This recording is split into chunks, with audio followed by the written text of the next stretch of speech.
ብርጋዴር ጀነራል ወለጋ ላይ ፋኖ ሸኝቶታል። በይፋ ነው የምንነግርህ፣ ሸኝቶታል። የእሱን ቀብር አልቅሰ ቀብራል። ብርሃኑ እዛ ብትገኝ ኑሮ እጅ ወደ ላይ ብሎ ይመርኳል ወይ የብርጋዴር ጀነራሉ ጣፈንታ ይገጥማል። መለስና አብይ አህመድን ማወዳደር አይቻልም። በምንም መንገድ ማወዳደር አይቻልም። ምን ያህል ግን እንደው የአብይ አህመድን ያስተሳሰብ ድህነት ለመረዳት ሁለቱም አገር በሚለው ትርጓሜ ላይ ያላቸውን አረዳድ ቢያንስ የሁለቱም እንከታተል። ሰው እየሞተ ችግኝ አይተከልም የሚለን ጠላት ነው፣ እንዳትሰሙ። ሰው እየሞተ የሞተበት ቦታ ችግኝ እንተክላለን፣ ቢያንስ አስክሬኑ ጥላ እንዲኖረው። ይሄ አገር ትርጉም የሚሰጠኝ ህዝብ ነው። ከህዝብ ውጭ አገር ተራራ ነው፣ ወንዝ ነው። አንድ ተራራ ከሌላ ተራራ የበለጠ ፍቅር የሚያሳድርበት ምክንያት የለም። አንድ ህዝብ ከሌላ ህዝብ ግን የበለጠ ፍቅር ያሳድራል። ከህዝቡ ጋር ከመላመድ ጋር ተያይዞ ቋንቋውን፣ ባህሉን ከማወቅ ጋር ተያይዞ። ስለዚህ የሀገር ፍቅር ማለት ለኔ የህዝብ ፍቅር ነው። ከዛ ውጭ ትርጉም የለው። የህዝብ ፍቅር መገለጫ የሚመስለኝ እኔ ዘፈኑና ግጥሙ አይደለም። የህዝብ ፍቅር መገለጫ የሚመስለኝ ያንን ህዝብ ለማገልገል የሚከፈል ዋጋ ነው። ለምን ትግራይ ላይ አሁን ሌላ ጦርነት ሊለኮስ እንደተፈለገ ታውቃለህ? ህወሓትን እርሳው። እኔ ከህወሓት አንጻርና ህወሓት ከሚከተለው ፖለቲካ አንጻር አይደለም ማነሳለህ። በጣም ከባድ ትርምስ ነው ያለው። ድንጋጤ ተፈጥሯል። በመካከላቸው ቀውስ ነው ያለው። የወታደራዊ ምንጮቻችን ያደረሱን እውነታ ይህንን ነው የሚመስለው። መቀሌ ላይ ያለው ህወሓት ለእናንተ አልገበረም፣ ለሆዴድ አልገበረም። የሆዴድ የትራዊ ፈረስ አይሆንም። ስለዚህ እሱን ትዋጉታላችሁ። ታሪክህን የሚያጠፋ ነው። ይኸውልህ እንደዚህ ያለው ቡድን ነው። ስለዚህ ሌላ አይዲዮሎጂ ስትኖር ነው ስለ አይዲዮሎጂ የምትከራከረው። ስትኖር ነው ስለ ፌዴራል ስርዓት የምትከራከረው። የትኛው ስርዓት ይጠቅማል? መጀመሪያ መኖር አለብህ። በኢትዮጵያም በምስራቅ አፍሪካም ለሚፈጠረው ቀውስ ከኦህዴድ በላይ የቀጠናው ስጋት የለም። ይሄ ኃይል መሸነፉ ቀጠና አገሪቷን ብቻ ሳይሆን ኢትዮጵያን ብቻ ሳይሆን ቀጠናውን በሙሉ የሚያረጋጋ ነው።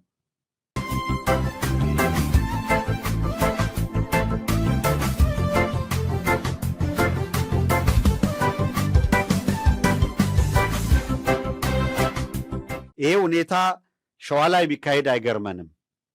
ይሄ ሁኔታ ጎንደር ላይ፣ ጎጃም ላይ፣ ቤተ አማራ፣ ወሎ ላይ ቢደረግ አይገርመንም። ወለጋ ላይ ግን ፋኖ አንድ ሬጅመንት በታትኖ እንዴት ብርጋዴር ጀነራልን እስከ መደምሰስ ደረሰ የሚል ነው። የቀጠና ወታደራዊ አመራሮች እስኪበለሻሹ ድረስ ነው በጣም ከባድ የሆነ ነገር እየደረሰባቸው ያለው። በጣም ከባድ ትርምስ ነው ያለው። ድንጋጤ ተፈጥሯል። በመካከላቸው ቀውስ ነው ያለው። የወታደራዊ ምንጮቻችን ያደረሱን እውነታ ይህንን ነው የሚመስለው። እንመልከተው። ብርጋዴር ጀነራል አስናቀ አይተነው ይባላል። ብርጋዴር ጀነራል አስናቀ አይተነው አይ ቲንክ በዛሬው ዕለት በአዲስ አበባ የቀብር ስነስርዓቱን አከናውነዋል። እስኪ እንመልከተው። ብርጋዴር ጀነራል አስናቀ ብርጋዴር አሁን ባለው አክቹዋል ሁኔታ በትክክለኛው ሁኔታ አዲስ አበባ ዙሪያ ላይ አለን የሚሉትን ኃይል በማስፈር ወደ ምሽግ ቁፋሮ ተሸጋግረው እንደነበረ ተናግረናል።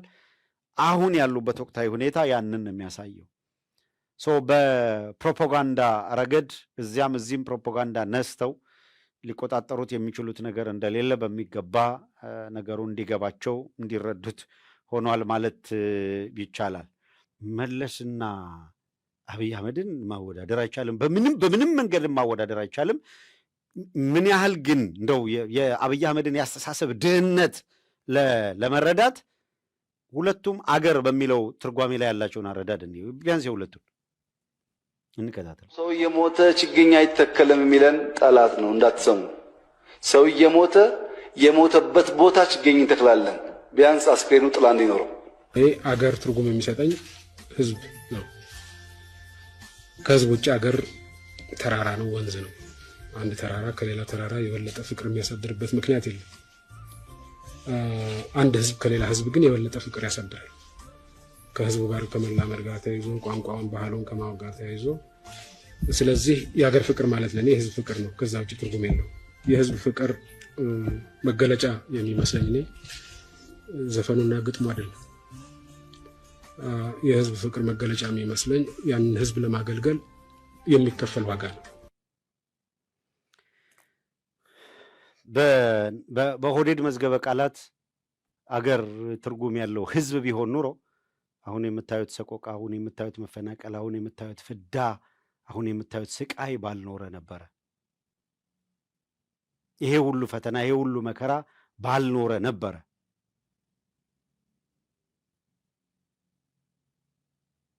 ስለ ሀገር ትርጉም እነዚህ ሰዎች የሚረዱ የሚገባቸውም አይደሉም።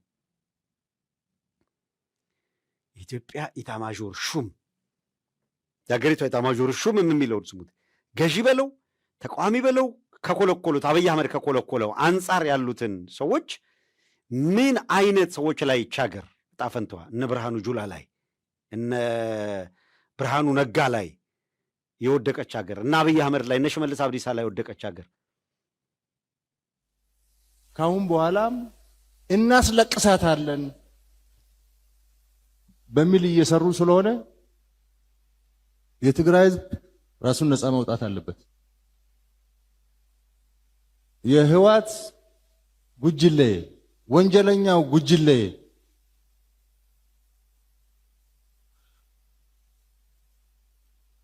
የትግራይን ህዝብ ዕጣ ፈንታ መወሰን የለበት። ትግል የጀመራችሁ ትግራይ ሰላም ያስፈልጋታል ብላችሁ ተደራጅታችሁ ተሰባስባችሁ መታገል የጀመራችሁ አላችሁ። እሺ በህዋት መንገድ አንመራም ያላችሁ የትግራይ ወጣቶች አላችሁ። እሺ እያለቀሳችሁ ያላችሁ እናቶች አላችሁ። እሺ ትግራይ ከዚህ በላይ መሸከም አትችልም። እሺ ቀጥል። ምንም ብንታገስ ከተጠቃን እንደ ዳግማዊ ሰሜን እዝ ከሆነ መከላከላችን አይቀርም። ጦርነት እኛ ብቻ ማስቀረት አንችልም። በቀደም በወሎ ሰሜን ወሎ ግንባር ፋኖ ጋር ተቀናይታችሁ ገብታችሁ እቅድ አውጥታችሁ አመራር እየሰጣችሁ ተዋግታችኋል። ግን ዝም ብለናችኋል። ምክንያቱም ኃላፊነት አለብን። እኛ መንግስት ነን። ለትንኮሳ ሁሉ መልስ አንሰጥ። ሞልቶ ከፈሰሰ ግን ምንም ማድረግ አንችልም።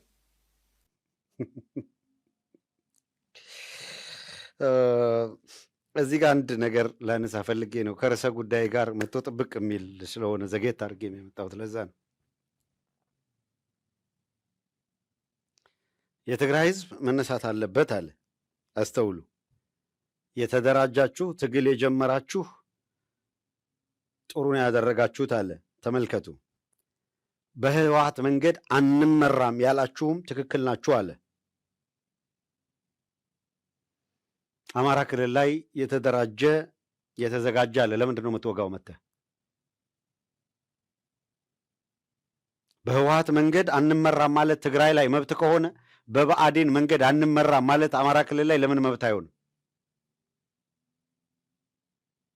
መቀሌ ላይ ያለው ህወሓት ለእናንተ አልገበረም፣ ለኦህዴድ አልገበረም። የኦህዴድ የትራዊ ፈረስ አይሆንም። ስለዚህ እሱን ትዋጉታላችሁ። ትግራይ ላይ እናንተ ወክላችሁት የሚዋጋ ኃይል ሀራ ነፃ መሬት ላይ ሲደራጅ መሳሪያ ታቀርቡለታላችሁ። ፋኖ እናንተን ገርፎ አስወልቆ መታጠቅ ይችላል። ብርሃኑ ጁላ አንተን የቀረው እንጂ አንተ የመደብከው ብርጋዴር ጀነራል ወለጋ ላይ ፋኖ ሸኝቶታል። በይፋ ነው የምንነግርህ፣ ሸኝቶታል። የእሱን ቀብር አልቅሰ ቀብራል። ብርሃኑ እዛ ብትገኝ ኑሮ እጅ ወደ ላይ ብሎ ይመርኳል ወይ የብርጋዴር ጀነራሉ ጣፈንታ ይገጥማል። 4 ኪሎን ብትሆን በእርግጠኛነት 4 ኪሎ ይመጡልሃል። የጊዜ ጉዳይ ነው ብለሃል። የጊዜ ጉዳይ ነው። ይሄ ብርጋዴር ጀነራል አሁን ብርሃኑ ጁላ እንደምትፎክረው ሲፎክር ነበረ ወደማይመለስበት እስኪሸኝ ድረስ። ህፃናት የደሃ ልጅ እየማገዳችሁ እናንተ ወደ ኋላ ትላላችሁ ምናምን ማለት አይደለም። ለማንኛውም ፋኖ በጀነራሉ ላይ የወሰደው እርምጃን ተከትሎ 4 ኪሎ ላይ አሁን የተፈጠረው ቀውስ እነ ብርሃኑ ጁላን ከቁጥጥር ውጪ ያስወጣ ነው። ከቁጥጥር ውጪ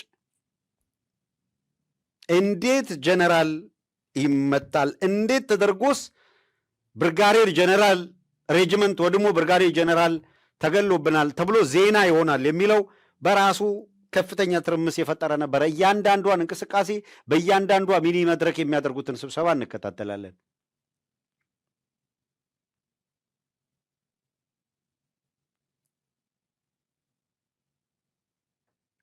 መከላከያ ላይ የብሔር አለመተማመን፣ በብሔር ደረጃ አለመተማመን ተፈጥሯል።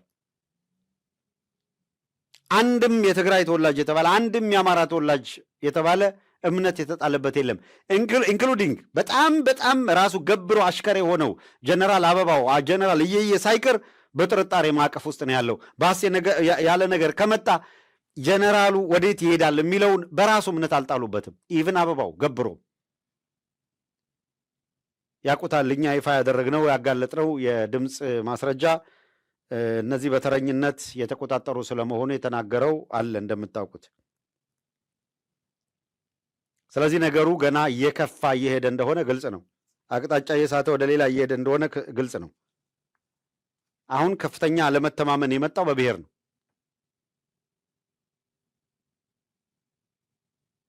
ስብሰባ ሲጠራ ለስርዓቱ ታማኝ ነን የሚሉት እነ ብርሃኑ ጁላ በአንድ የብሔረሰብ አባላት ለብቻ ይሰበሰባሉ። ሌሎቹ እምነት የሚጣልባቸው አይደሉም፣ ዳር ይቀራሉ። እነዛ እየሰሙ ነው። ገፋ አድርገው ተቃውሞ የሆነ ነገር ለማለት አቅም የለም፣ ባካፕ የሚያደርጋቸው የለም። አማራ የሆነው አካል የሆነ ነገር ቢልና ቢቃወም አማራ ሆኖ ከበጀር ማን ነው ባካፕ የሚያደርገው? መላኩ አለበል ነው፣ አገኘሁ ተሻገር፣ ተመስገን ጥሩ ነው፣ አረጋ ከበደ ነው። ማን ነው ባካፕ የሚያደርጋቸው ቢሉ እንኳን ደቡብ ተወላጁ ሌላው የሆነ ነገር ቢል ማን ለምን ብሎ የሚጠይቅለት እንደሌለ ያውቃል። እነ ብርሃኑ ጁላ ግን ከፖለቲካ አመራሩ ጋር ማታ ማታ እየተሰባሰቡ ሊፈርስብን ነው፣ እንዲህ ሊሆንብን ነው፣ ምን እናድርግ እያሉ ስለሚያመሹ ነው።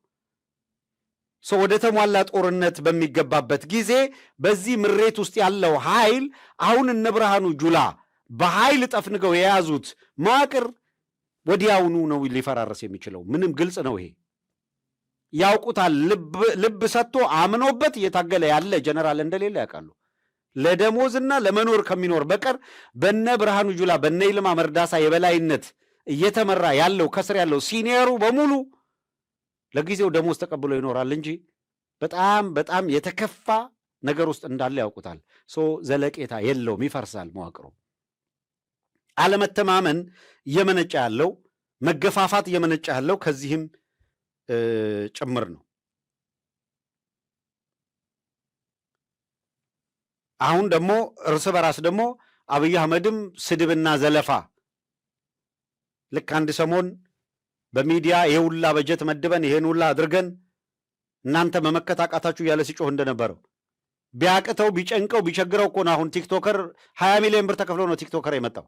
20 ሚሊዮን ዶላር ቲክቶከር እናመጣለን ብላ 20 ሚሊዮን ዶላር በጀት ይያዛል። እንደው በፈጣሪ በጀት በ20 ሚሊዮን ዶላር ቶፕ የሚባሉ የተለያዩ የቲክቶከሮችን በማምጣት በዓለም አቀፍ ደረጃ ተጽዕኖ ፈጣሪዎች ኢሜጅውን እንቀይራለን ይላል።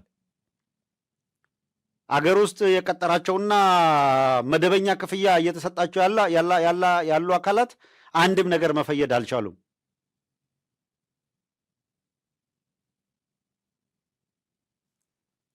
ሌላው እንዲህ ያለ ትርምስ ውስጥ እያሉ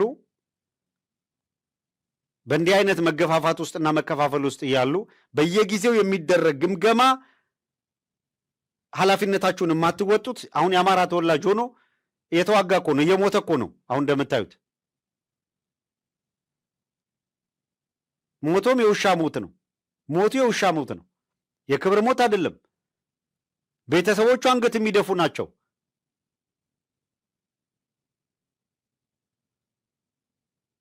ይህንን እውነታ እያዩ ሂደው ገብረው እዚህ ስርዓት ስር ወድቀው እየጠፉ ያሉ አካላት አሳዛኞች ናቸው በእውነቱ።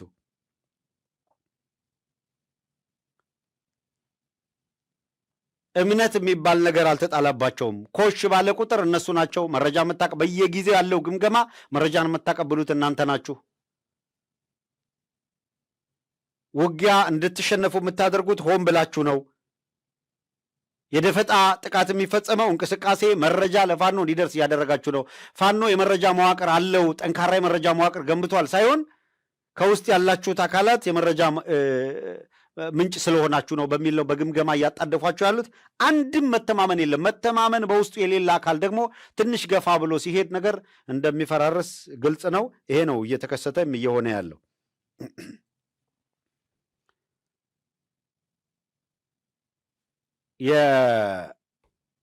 ቀደም ሲል አሳይተናቸዋል። የጀነራሉን በተመለከተ የተሸኘው ብርጋዴር ጀነራል በተመለከተ የእሱ ሁኔታ የፈጠረው ድንጋጤ አለ። በዚህ ሰሞን ደግሞ እንደምታውቁት ኤርትራ 35ኛ የነጻነት በዓል በሚል ሲያከብሩ ቆይተዋል። ኢሳያስ ያደረገው ንግግር አብይ አህመድን አስቆጥቷል። ቁጣውን የገለጸው በጌታቸው ረዳ በአማካሪው በኩል ነው። በቀጥታ ላለመናገር ኢሳያስ ያው ይሄ የተለመደ የፈረሰ ሀገር ይለዋል። የፈረሰ ሀገር ይዘው ሌላውን የፈረሰ ሀገር የራሷቸው አሮባቸው የሌላ ያማስላሉ። ኤርትራ ዘሴም ትሬንድ 35 ዓመት መታለች። ዘሴም ትሬንድ። ኢትዮጵያ ግን ከነበራት ከፍታ ከነበራት ትልቅነት እንዴት አድርገው ፈጥፍጠው አዋርደው አሁን ውራ የሆነች በሁሉም ነገር የመጨረሻ የሆነች ሀገር አድርገዋት ሲያበቁ ከዛ በኤርትራ መሳለቅ ያምራቸዋል።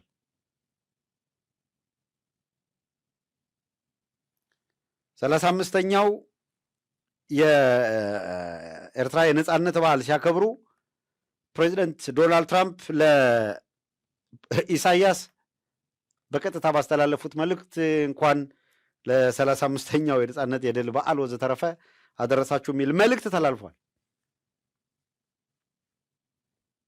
አንዱ ኦህዴዶች ያልጠበቁት ነገር ስለሆነ እጢያቸው ዱብ ያለው አንዱ በሱም ነው። ይሄ ይሆናል ብለው አልጠበቁም።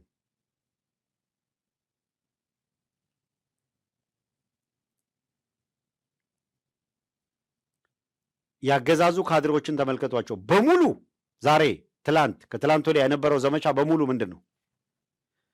አድዋ ላይ ወጣቶች ታፈሱ፣ አክሱም ላይ አፈሳ ተደረገ፣ እንትን ላይ ማን ነው የሚሰማቸው እነዚህን ካድሬዎች?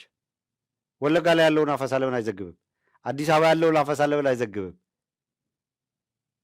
እንዴ ቢቢሲም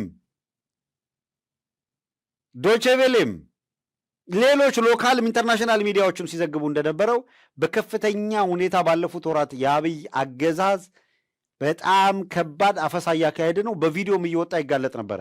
ያንን ምንም ያላለ ካድሬ አክሱም ላይ አፈሳ፣ አድዋ ላይ አክሰብ ዝም። ሌላው አካል ምንም ጫኝና አውራጅ አይሱዙ አቁመው ሲያወርዱ ሲያጨኑም አፈሳ ተካሄደ ይላል። ምንም ያንን ኢንዲኬት የሚያደርግ ነገር በሌለበት እየተረባረበ ነው። አፈሳ አያደርግም ቲፔሌፍ እያልኩ አይደለም ያለሁት። በነገራችን ላይ ልከራከር አልችልም ባላየሁት ነገር። ግን ብርሃኑ ጁላን ሰምታችሁታል። ተደራጅታችሁ የታገላችሁ ያላችሁ ትክክል አደረጋችሁ። ሰው አማራ ክልል ላይ ተደራጅቶ መታገል አይቻልም። ለምን? ባህር ዳር ሄደው ኮንፊውዝ አድርገው ኮንቪንስ አድርገው የራሳቸውን ተወካይ አስቀምጠው በምስለኔ አማራን ህዝብ እየመሩት ስለሆነ አማራ ህዝብ ላይ የኦህዴድን ምስለኔ መታገል አይቻልም ይለዋል። ብርሃኑ ጁላ አንተን አስፈቅዶ የሚታገል የለም። ብርጋዴር ጀነራል ተሸኝቷል። አንተም ስትመጣ ትሸኛለህ። ክሊር።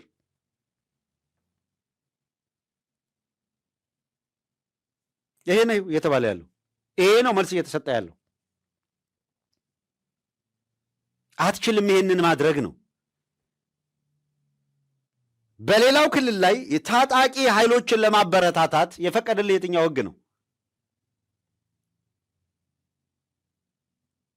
አንመራም በህወሓት መንገድ የሚል ካለ ምንድን ነው የምትሉት እናንተ? በእናንተ መንገድ አንመራም እኮ ነው። ይኸውልህ ወለጋ ላይ እነ ጃልማሮ እየታጥቀው እየታገሉ ተደራጅተው እየታገሉ ያሉት በኦህዴድ መንገድ አልመራም ነው። ሶ ብርሃኑ ጁላ ለምንድን ነው እነሱ ላይ ድሮን የምትልከው? ትግራይ ላይ ሀራ መሬት የተደራጁት መቀሌ ላይ መተኮስ፣ አክሱም ላይ መተኮስ ትክክል ከሆነና ከተፈቀደላቸው ተደራጅተው መታገላቸው ትክክል ነው ከተባለ ኦሮሚያ ላይ ተደራጅተው የሚታገሉትን እደመስሳለሁ የምትልበት ምክንያት ምንድን ነው? ግልጽ አይደለም። እያረክ ያለው ይምታታብሃል። ፖለቲካውን አታውቀውም፣ እጅና እግሩን አታውቀውም። እዚህ ውስጥ ገብታ አትጨማለቅም ነበረ። ፖለቲካውን ብትረዳው ኖሮ ገብታ አትጨማለቅም።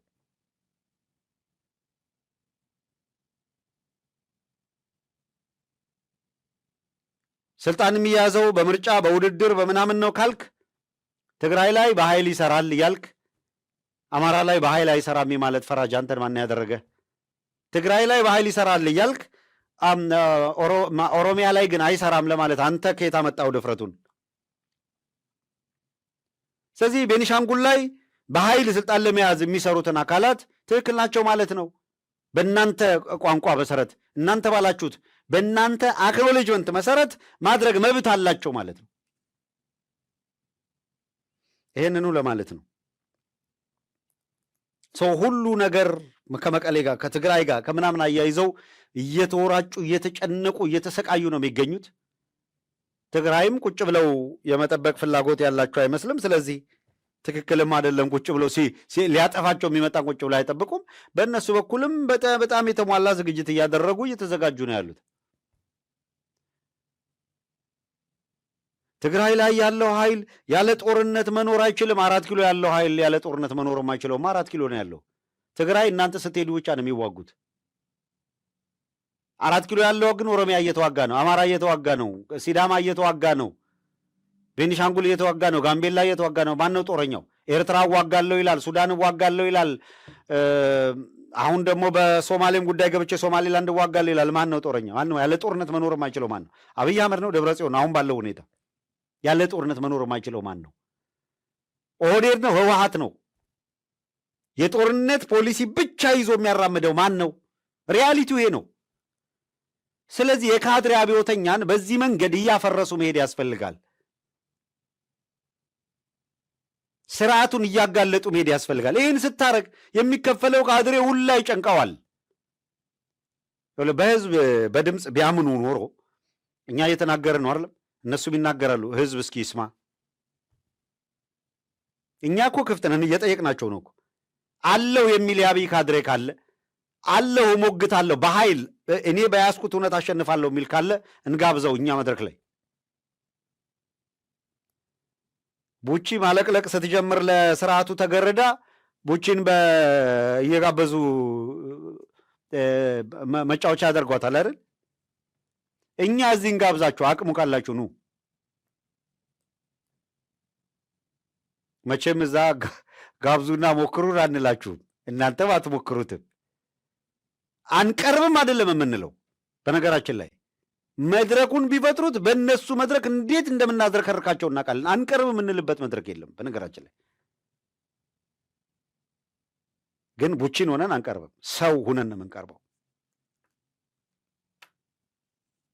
አይሞክሯትም።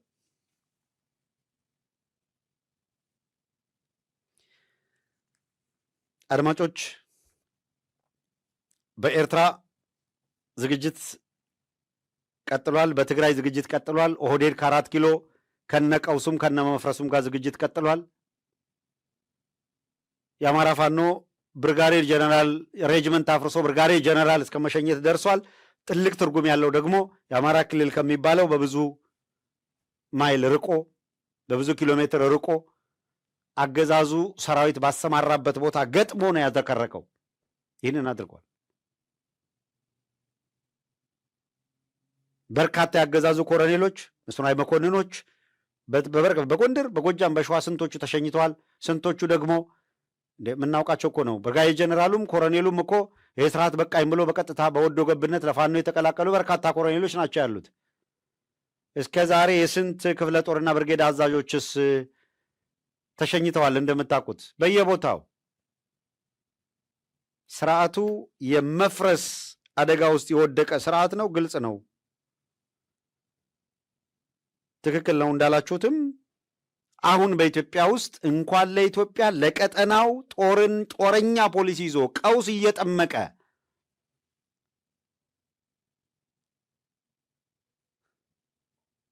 ሞትና ውርደትን እንደ ክብር የቆጠረ ስርዓት ቢኖር የኦህዴድ ስርዓት ነው።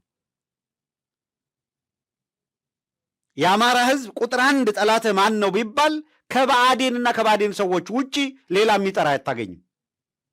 ቁጥር 1 በጠላትነት ኦህዴድን አስቀምጦ 4 ኪሎ ያለው አውዳሚ ኃይል መሆኑን በወል ጠቅላላ የአማራ ህዝብ በዚህ ተማምኖ አንድ አይነት አቋም የያዘ ነው ከባዕዴን በቀር። ብአዴን እንደ ቅድም እንደሰማችሁት ነው። ለኦህዴድ ገብሮ የኦህዴድ አሽከር የገባጥ አሽከር ሆኗል። ሲጠሩት አቤት ሲልኩት ወዴት። ከዛ ውጭ የአማራ ህዝብ ግን ማን እያጠፋው ማን እያወደመው ማን ምን እያደረገበት እንደሆነ ጠንቅቆ ያውቃል። ህዝብ የትግራይ ህዝብ በዚህ ወቅት ቁጥር 1 ጠላትህ ማን ነው ቢባል ያውቃል። እንኳን ህዝቡ የፖለቲካ ኤሊቱ አሁን በደንብ ያውቃል ከጥቂት ቅጥረኞች በቀር። ለሲዳማ ጠላቱ ማን ነው? አሁን ማን ነው? ለድሬዳዋ ጠላት ማን ነው? ለሐረር ጠላቷ ማን ነው? ለአዲስ አበባ ጠላቷ ማን ነው? ለአማራው ጠላቱ ማን ነው?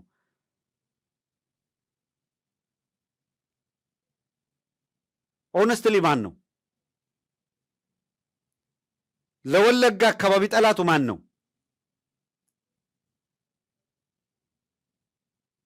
ለኦሮሚያ ኢንታየር የምንውሰደው ማን ነው? ከኦህዴድ በላይ አሁን ጠንቃል ለነሱ።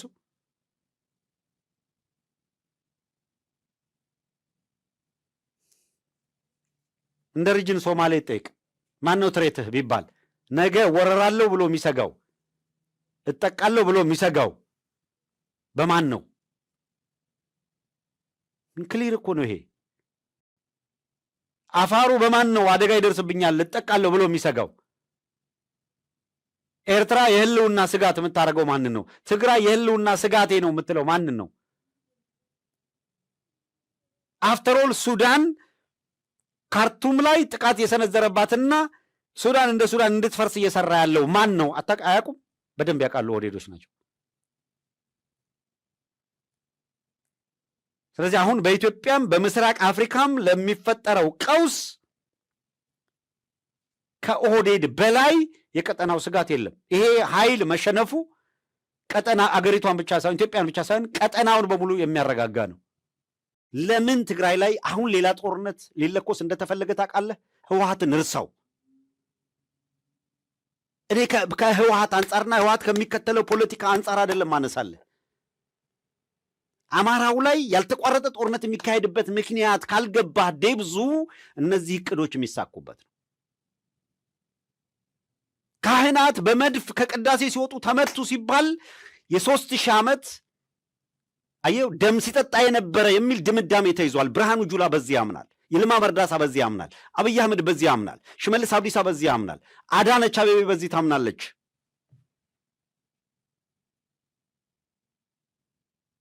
አየኸው፣ ይሄ በጴንጤነት ስም የተሰበሰበ ኃይል በሙሉ በኢትዮጵያ ኦርቶዶክስ ተዋሕዶ ቤተክርስቲያን ላይ የሚዘምተው ለ3000 ዓመት ብሎ አየኸው ደም ሲጠጣ የነበረ መንፈስ ብሎ ነው የሚፈረጃት።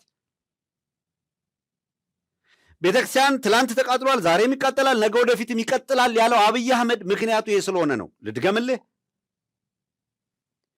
ነቢይ ነኝ ብላ አብይ አህመድን አገሪቷን እያጸዳት ነው። ተቀርጾ ድምፃቸው ወጥቶ ነበር አደለ? በወቅቱ ነቢይት ብርቱካን ናት ተብሏል። አደለችም፣ ሌላ ናት። ማረጋገጫ አምጥተን አሳይተናል፣ ብሪፍ አድርገናል ማን እንደምትባል። ያቺ ነቢይ የዝናሽ ታያቸውን መሳቢያ ክፈተው እባቡ ገባ ወጣ ምናምን ያለችው ለማ መገርሳን እንዳታምነው ወዘተረፈ ያለችው አካል ምንድን ያለችው? እሷን በዛ በንግግሩ ይሄ ጊዜ የእኛ ጊዜ ነው አለችው። ምድሪቷን እያጸዳ ነው፣ ምንም ርኅራሄ እንዳታሳይ ያለችው። አየህ፣ የሚዋጉት መንፈስ ነው። መጽሐፍ ቅዱስ ላይ እንዳለው ሴቲቱንና ከእሷም የተገኙትን ከዘሯም የወጡትን ይዋጋ ዘንድ ዘንዶ ወደ ምድር ወጣ፣ ከሴቲቱ የተወለዱትንም ያጠፋቸው ዘንድ አፉን ከፈተ፣ ብዙም ውሃ ከአፉ ወጣ። የዘንዶው ልጆች መጥተዋል። የአብይ አህመድ ልጆች መጥተዋል። እነዚህ የዘንዶው ልጆች ቤተክርስቲያንን ያጠፏት ዘንድ ምለው የተነሱ ናቸው። ኢትዮጵያን ያወድሟት ዘንድ ምለው የተነሱ ናቸው። ምን ተቆጣጥረዋል መሰለህ? 4 ኪሎ የመንግስትን ስልጣን ይዘዋል። መከላከያውን ይዘዋል። ደህንነቱን ይዘዋል። ይኸውልህ እነ ወርቁ ጋቸና አርቲፊሻል ኢንተለጀንስ ላይ ኢንሳ ላይ ምናምን የተቀመጡት ሰዎች ከዚህ ሰውዬ የሚለዩት ይሄ ፓስተር ነቢይ የሚል ስም ይዞ አዳራሹ ስላለ ነው። እነዛ ደግሞ የመንግስትን ስልጣን የያዙት ቀን ጠብቀው ጊዜ ቆጥረው በኦሮሞ ብሔርተኝነት ትከሻ ላይ ተንጠላጥለው የ4 ኪሎን ስልጣን የያዙት አካላት ኦልቲሜትሊ ግባቸው ኢትዮጵያን የኢትዮጵያ የ3000 ዘመን ታሪክ የእርግማን ታሪክ ነው ብለው የሚያምኑ የደም መጣጭ ወይም ማፍሳሽ ወዘተረፈ መንፈስ ነው ብለው የሚያምኑ ዳትስ ዋይ ብልጽግና የሚባለው ድርጅት ወይም ብልጽግና የሚባለው ፓርቲ በመነሻው በያዘው ሰነድ ላይ የኢትዮጵያ ኦርቶዶክስ ተዋሕዶ ቤተ ክርስቲያንን በተመለከተ ወይም ነባሩን የእስልምና እምነት በተመለከተ የጻፈው የልማት ጠርናቸው የዲሞክራሲ ጠርናቸው የሚል ነው። ይሄ በሰነዱ ላይ የተመዘገበ ነው። በሰነዳቸው ላይ የተመዘገበውን አውጥተን መዝገባቸውን እኮ አምጥተን አጋልጠናል። ይሄ ብቻ አይደለም። የሚፈራ መሰለ ሽመልስ አብዲሳ በአደባባይ ወጥቶ ከእስራኤል የመጣ ቋንቋ ከአረብ የመጣው ነው ያስቸገረን ያለ ጴንጤ የሚለውን ስም ይጠቀመዋል እንጂ ከእስራኤል የመጣ የሚልህ ጁዶ ክርስቲያኒቲ ኦርቶዶክሳዊነትን ነው ነገርነ። ከአረብ የመጣ ሲል እስልምናውን ነው። ሙፍቲን አሳደው የገደሏቸው ለዛ ነው። አዋክበው ዲፕሬሽን ውስጥ ከተው ከሰው ነጥለው እሳቸውን የሸኟቸው ለዛ ነው። አህመዲን ጀበልና አጂ ቱፋ የሚጫወቱበት መጅሊስ የሚባል ነገር የሰሩት ለዛ ነው። አሁን በነፃነት የሚፈልጉትን የፖለቲካ ዓላማ ያራምዳሉ። የአማራ ነው ብለው መስጊዱን ሚናራውን ሲንዱት አህመዲን ጀበል ቅር አይለውም። አየህ ሀጂ ቱፋ ይሄ ምንም ጉዳይ አይደለም ለሱ። ከእስልምናው በላይ አማራነት መጠቃቱ የፖለቲካ ትርፍ የሚያስገኝለት ነው። ሃይማኖቱ ሳይሆን ፖለቲካ ያሸነፈው ነው። ዳትስ ዋይ በሃይማኖት ስም የሚፈልጉትን ይዘዋል። ይሄ በየአዳራሹ የሚጮኸው ፓስተር ነኝ ነብይ ነው የሚለውን በሙሉ እንደ ነብይና እንደ ፓስተር የሚቆጥር ቀላል ሰው አይደለም። ይኸውልህ አዳራሹ ሙሉ ተሰብስቦ አሜን እያለ 3000 ዓመት ደመጣጭ መንፈስ ነው ይልሃል። አየኸው።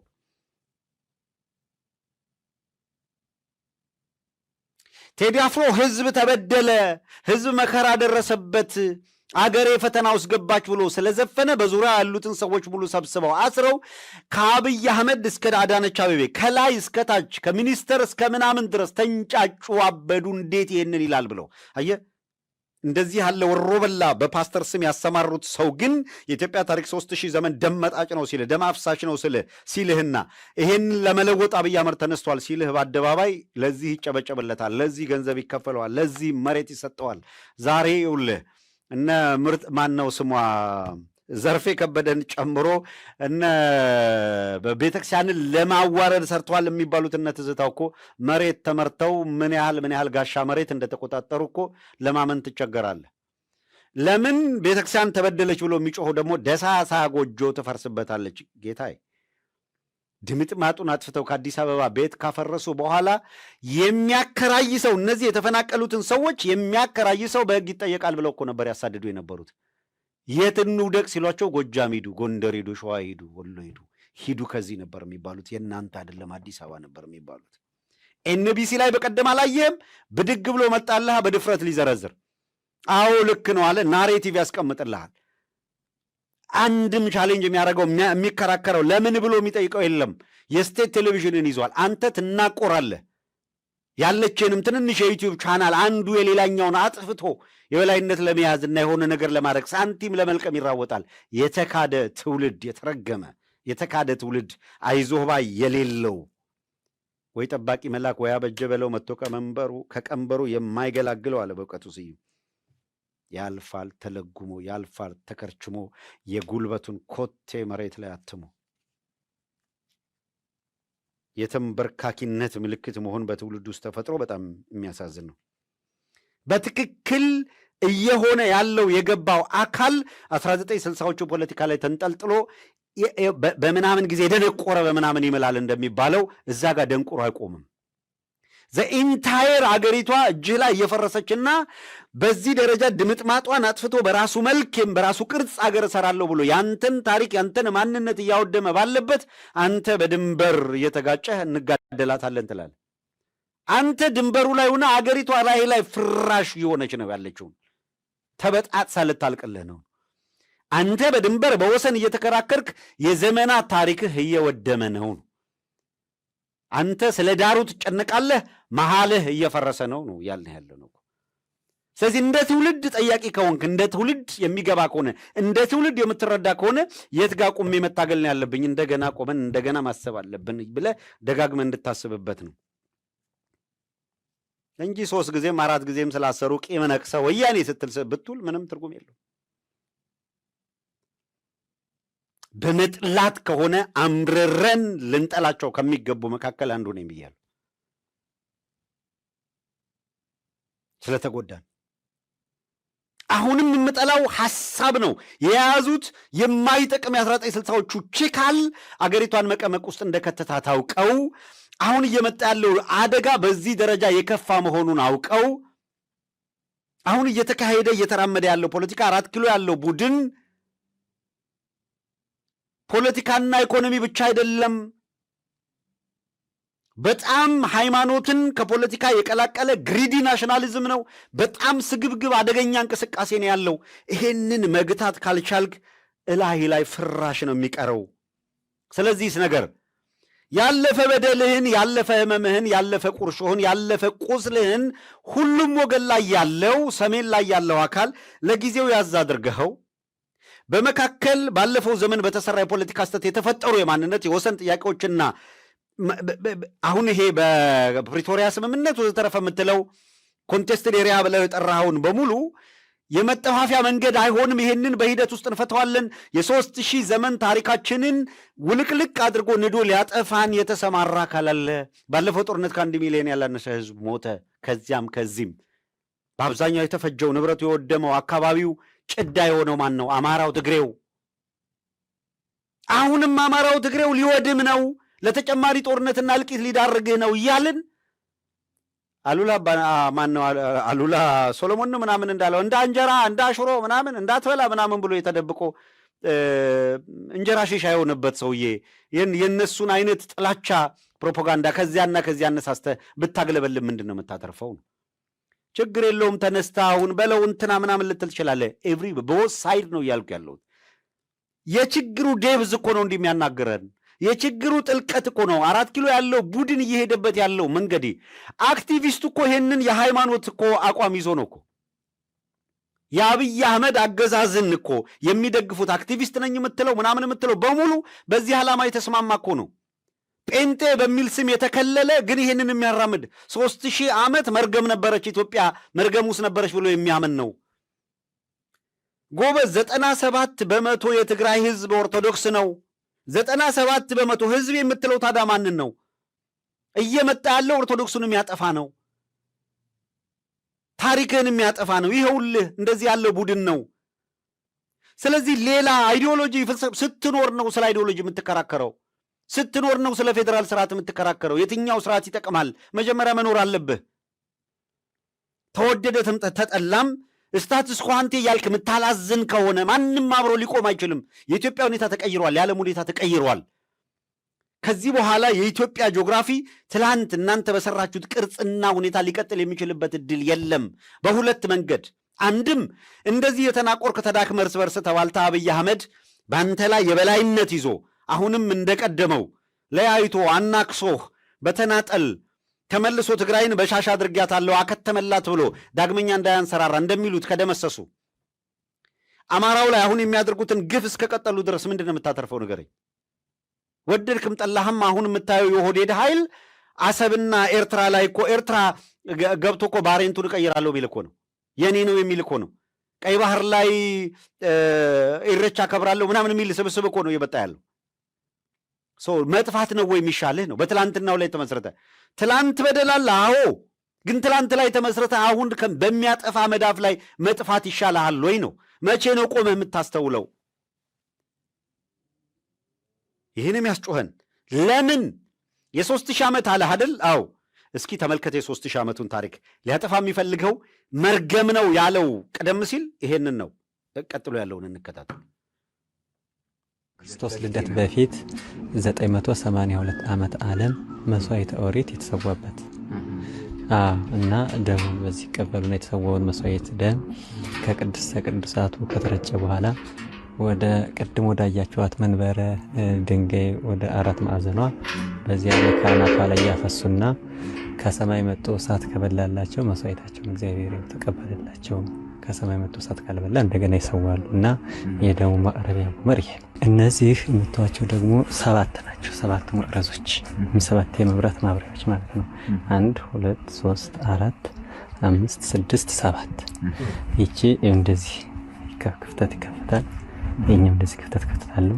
ከዚህ ላይ ቀንዲል ወይም መብራቱን የሚበራበትን እንዲህ አቅፎ እንዲይዘው ይደረጋል። ከዚያ መብራቱ እዚህ ላይ ይበራል እና እነዚህ 7 መቅረዞች ናቸው። እኒህ አጠቃላይ ከእስራኤል ሀገር ታቦተ ጽዮንን ይዘው ቀዳማዊ ምኒልክ ሲመጡ አብረው የመጡ ናቸው።